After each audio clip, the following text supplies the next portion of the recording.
This না। যা যা গিয়ে দরজাটা খুলে আয়।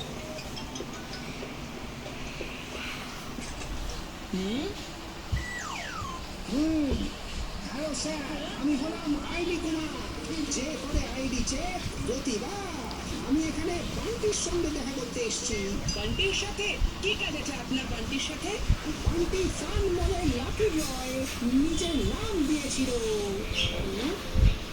হ্যাঁ তো আর ও এই লাকি ড্র জিতে গেছে। আর এই জন্য আমি বান্টিকে লাকি গিফট দিতে এসেছি। কিন্তু একটাই কন্ডিশন আছে, এই গিফট শুধু এবং শুধুমাত্র বান্টিকেই দিতে হবে, আর কাউকে না। Lucky gift. যদি এই গিফটটা ও পেয়ে যায় তাহলে সারাক্ষণ ওই লাকির কথা বলতে বলতে আমার মাথায় লাফাবে। হ্যাঁ, আইডিয়া। ও আমি হলাম বান্টি দ্য লাকি হিরো। আরে চম্পা, কে এসেছে? চম্পা, চিকু আরে চম্পক, বল না কে এসেছে আমাদের বাড়িতে?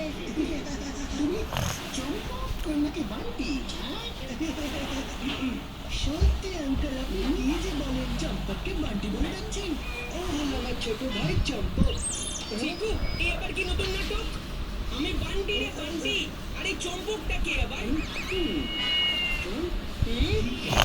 চম্পা, একটা গিফটের জন্য তুই তোর নামটা বদলে ফেলছিস? মাম্মি পাপা এটা শুনলে আঙ্কেল আপনি না এর কথায় কান দেবেন না। আমি হলাম বান্টি। চিকু তুই চুপ কর, নয়তো আমি তোর চিকু চচ্চড়ি করে দেবো। আমার কিছু গন্ডগোল মনে হচ্ছে। আমি হলাম আইডি কুমার, যে করে আইডি চেক প্রতিবার। যদি তুমি বান্টি হও তাহলে তার আইডি প্রুফ নিয়ে এসো, তাহলেই আমি তোমায় লাকি গিফটটা দেবো। ব্যাস এক্ষুনি যাবো আর এক্ষুনি চলে আসবো। আর যতই চেষ্টা করিস না কেন ছোট, এই চিকু তোকে আজকে লাকি থেকে আনলাকি করে ছাড়বে।